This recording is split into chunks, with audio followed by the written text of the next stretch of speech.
Hello, my dear friends. Welcome to my YouTube channel, Frag Brothers. This is your friend Koshik, and today in this video we are going to talk about dopamine from the house of nude fragrances.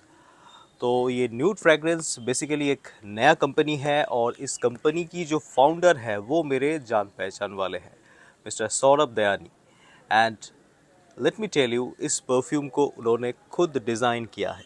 He is a very good perfumer और ये उनका अपना creation है, कोई inspired या फिर copy version ये नहीं है, ये एक ओरिजिनल परफ्यूम है। तो चलिए आज बात करते हैं इस खुशबू के बारे में। तो दोस्तों इसकी पैकेजिंग को देखते हैं पहले। ये एक कार्डबोर्ड के बॉक्स में आता है और ये बॉक्स हाथ में लेने से काफ़ी प्रीमियम एक फ़ील हमें मिलता है। यहाँ पे ये जो न्यूड फ्रेगरेंसेस और इसकी जो ये एम्ब्लेम है ये सारे गोल्डन कलर में है, मतलब ये गोल्डन प्रिंट में है। तो इसकी जो ओपनिंग है ये भी मैग्नेटिक लॉक के साथ आता है। तो इस प्राइस रेंज में बॉक्स और पैकेजिंग में मैं इसे 10 आउट ऑफ 10 देना चाहूँगा। अब देखिए इसके अंदर जो सामान है, जो एक परफ्यूम है और उसके साथ एक कंसनट्रेटेड ऑयल या फिर एक इत्तर है, ये भी आपको बहुत ही एक यूनिक प्रेजेंटेशन के साथ मिलता है। So dear friends, have a look at this slim slick and elegant bottle. It has a very decent look और इसकी ये जो लेबल है ये एक लकड़ी पे किया गया है, अर्थात ये लकड़ी पे एम्बॉस करके या फिर आई थिंक ये प्रिंट करके इन लोगों ने बैठाया है। तो ये जो कंसेप्ट है ये मुझे काफ़ी यूनिक लगा। इसमें एक नेचुरल एक वाइब भी आपको मिलता है। एक होता है ना कि नेचुरल सामान या फिर कहीं पे भी आपने कुछ नेचुरल ऑयल्स इस तरह की चीज़ें इस्तेमाल किया हो तो उसकी लुक्स में, उसकी पैकेजिंग में, उसकी बॉटल में भी आप कुछ ऐसे प्रेजेंटेशन ढूंढते हैं जिसमें कुछ नेचुरल चीज़ों की एक फील हो। तो लकड़ी की ये जो टच है ये यहाँ पे एक नेचुरल नेस की जो एक प्रतीक है या फिर एम्ब्लेम है उसके तौर पे ये काम कर रहा है। तो ये डिज़ाइन तो मुझे बहुत ही अच्छा लगा। Now coming to its cap, ये कैप मुझे बहुत कुछ खास नहीं लगा क्योंकि ये प्लास्टिक की कैप है, गोल्डन कलर में है। पर आई डोंट नो कि उन्होंने ये इस तरह के कैप क्यों इस्तेमाल किया। शायद कुछ हो सकता है कि बजट के तौर में भी उनको कुछ देखना था इस सब्जेक्ट में। पर इसकी जो ये स्प्रेयर वाला सेक्शन है ये मेटल का है और लेट मी सी कि ये कितना अच्छा वर्क करता है। स्प्रेयर काफ़ी बढ़िया है, इवनली लिक्विड को डिस्ट्रीब्यूट कर रहा है और खुशबू तो दोस्तों लाजवाब है। तो चलिए बात करते हैं इसकी फ्रैग्रेंस नोट्स के बारे में, और उससे भी पहले मैं आपको कुछ डिटेल है जो दिखाना चाहूँ। तो दोस्तों इस बॉक्स में मेंशन इंग्रेडिएंट लिस्ट को हम पहले एक बार देखते हैं। यहाँ पे लिखा है made with love and natural oils, बहुत बढ़िया लाइन है। इंग्रेडिएंट्स में आता है डी नेचर अल्कोहल, परफ्यूम और फ्रैग्रेंस 24%। अच्छा, ये 24% कंसनट्रेट के साथ आता है तो ये सही मात्रा में ईडीपी है, ईउ डे पफा है। ये ईडीटी नहीं है, ईडीपी है, अर्थात फ्रैग्रेंस की कंसनट्रेशन काफ़ी हाई रखा गया है। तो अदर इंग्रेडिएंट्स में आता है हाइड्रोक्सी सिट्रोनिल लाल।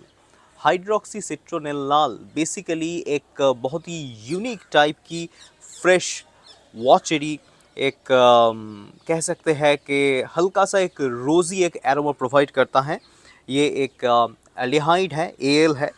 तो इसकी एक बहुत बढ़िया रोल होता है रिफ़्रेशिंग चीज़ों में, या फिर जहाँ पे आपको रिफ़्रेशिंग नोट जिस परफ्यूम में ऐड करना होता है वहाँ पे हम इस केमिकल का इस्तेमाल करते हैं बेसिकली। फिर है लिमोनिन। लिमोनिन है तो इसका मतलब यहाँ पे नींबू की जो वाइब है ये ज़रूर रहेगा। फिर है लिनालूल। लिनालूल तो एक यूनिवर्सल ब्लेंडर है और इस लिनालूल के अंदर बहुत सारे खुशबू की कैटेगरीज आपको मिलता है। ये थोड़ा सा रोज़ी भी है, थोड़ा सा ऊडी है, थोड़ा सा कैम्फर जैसा भी है और इसमें एक स्वीटनेस भी है, एक हल्का सा एक सिट्रस की भी एक इफेक्ट आती है। Now geraniol, geraniol is a primary monoterpenoid alcohol और जेरेनियोल तो लगभग हर एक स्वीट नेचर की जो फूल होते हैं उसमें पाया जाता है। गुलाब में मिलता है, जेरेनियम फ्लावर में होता है, कई सारे जगह पे है। Then citronellol, citronellol I think it has some rosy facet, तो उसके लिए सिट्रोनेलॉल यहाँ पे डाला गया है। तो नेचुरल्स में इन्होंने इस्तेमाल किया है bergamot oil, then mandarin oil, then jasmine, sambac, absolute Indian. ये तो बहुत ही कॉस्टली एक नेचुरल मटेरियल है। साउथ इंडिया की एक जगह है, आई थिंक इट इज़ पोमलाई। तो पोमलाई जैस्मिन की जो एब्सोल्यूट ऑयल होता है, I think it is one of the most expensive variety of jasmine you can get in India. तो यही जैस्मिन शायद यहाँ पे इन्होंने इस्तेमाल किया है। रोज़ एब्सोल्यूट ऑयल है इंडियन वाला। ये कनौज वाला गुलाब भी हो सकता है जो चैती गुलाब है। हिमालयन सेडारवुड ऑयल है जिसको देवदार की ऑयल आप कह सकते हैं। तो इतने सारे नेचुरल चीज़ें यहाँ पे डाला गया है और उसके साथ एरोमा केमिकल्स वो भी बहुत सिलेक्टिव तौर पे उन्होंने इस्तेमाल किया है। तो ये एक बहुत ही ज़बरदस्त कॉम्बिनेशन है। तो अब इसकी खुशबू को सूंघ के मुझे जिस तरह की एहसास लगता है, मैं इस तौर पे नोट्स को डिफाइन करने की कोशिश करता हूँ। Top note of this perfume is a combination vibe of sweet citrus little bit spicy nuances. I think geranium bourbon की ऑयल में जिस तरह की एक कम्प्लेक्सिटी होता है उसका एक स्लाइट नेचर आपको यहाँ पे दिखता है या फिर थोड़ा सा विजिबल है। और जैसे कि उन्होंने मेंशन किया है कि बर्गामोट ऑयल की जो प्रेजेंस है यहाँ पे वो भी एविडेंट है। टॉप नोट में एक सिट्रस की वाइब मिलता है, बहुत ही रिफ्रेशिंग सा एक वाइब है जो सिट्रस टाइप की चीज़ों से ही आता है। I think it may be the combined effect of limonene, bergamot, linalool, ये सब चीज़ें मिला के ऐसा एक इफेक्ट टॉप नोट में आ रहा है। और इसकी टॉप नोट काफ़ी एक्सप्रेसिव है, काफ़ी अच्छी तरह से ये टॉप नोट स्प्रेड करता है और आपके आसपास में एक कह सकते हैं कि एक ऑरा जैसा बनाता है। तो इस परफ्यूम को अगर आप इस्तेमाल करके आउटडोर्स में जाते हैं तो आई थिंक इसकी टॉप नोट आपको 2 से लेके 3 आवर्स तक की एक समय पीरियड दे सकता है, 2 से 3 घंटे। और इंडोर्स में रहने से ये 3-4 घंटे के आसपास रह जाएगा। उससे भी ज़्यादा हो सकता है, डिपेंड करता है कि एनवायरनमेंट कैसा है, आप ठंडी के मौसम में इस्तेमाल कर रहे हैं या फिर आप समर्स में इस्तेमाल कर रहे हैं। Now coming to the mid note of this perfume is basically a sweet floral concoction of many things. इसमें जो गुलाब है, जो जैस्मीनम सैम्बैक है, ये चीज़ें एक साथ मिलके आपको एक बहुत ही बेहतरीन स्वीट, एक बहुत ही क्लीन टाइप की फ्लोरल एरोमा प्रोवाइड करता है। और ये जो फ्लोरल एरोमा है ये काफ़ी देर तक आपके साथ स्टे करता है। इसमें आपको हल्का सा एक स्पाइसी नुएंसेस मिलता है पर वो नेग्लिजिबल है। जो टॉप नोट में थोड़ा सा डोमिनेंट था, जो स्पाइसी नुएंसेस कुछ हम कह सकते हैं कि अगर सौंफ की जो खुशबू है उसके साथ अगर जेरेनियम बर्बॉन को हम एक साथ विजुअलाइज करें मन में, तो जिस तरह की एक कम्बिनेशन वाइब हमें मिलता है वैसा ही एक कह सकते हैं कि स्पाइसी नोट इसमें वेरिएंट था टॉप नोट में, पर मिडिल नोट में उसकी प्रभाव इतना नहीं है। यहाँ पे बेसिकली आपको एक clean rosy sweet kind of aroma with some nuances of jasmine आपको मिलता है और ये बहुत ही एक सेटल टाइप की एरोमा प्रोफाइल है। तो ये मिड नोट 2 से लेके 3 घंटा या फिर 4 घंटे के आसपास चल सकता है depending on the time of usage, और आप आउटडोर्स में हैं या इंडोर्स में हैं इससे भी फ़र्क पड़ता है। पर मैं आपको इतना एश्योरेंस दे सकता हूँ कि इस परफ्यूम को इस्तेमाल करके अगर आप आउटडोर्स में जाए तो आपके आसपास के लोग आपको नोटिस ज़रूर करेंगे। पर हाँ, वो आपसे नाम पूछेंगे या नहीं वो तो वही जाने, उनके नेचर पे डिपेंड करता है कि आपने क्या लगाया है या फिर आपने क्या परफ्यूम आपने इस्तेमाल किया है, ये कौन पूछेगा आई एम नॉट श्योर, पर लोग नोटिस ज़रूर करेंगे। Now, coming to the base part of this perfume, which is the last note or the skin note. Skin note of this perfume reminds me of good quality musk combined with little bit of florals. Basically, अगर आपने mid note में florals इस्तेमाल किया है किसी perfume में तो base note में भी उसका एक हल्का सा टच रह जाता है। तो यहाँ पे भी वैसे ही एक हल्का सा एक टच आती है, जिस टच के अंदर आपको हल्का सा एक फ्लोरल प्रेजेंस मिलता है पर उसके साथ एक बहुत ही सेटल्ड डाउन एक मस्क की आपको एहसास मिलता है।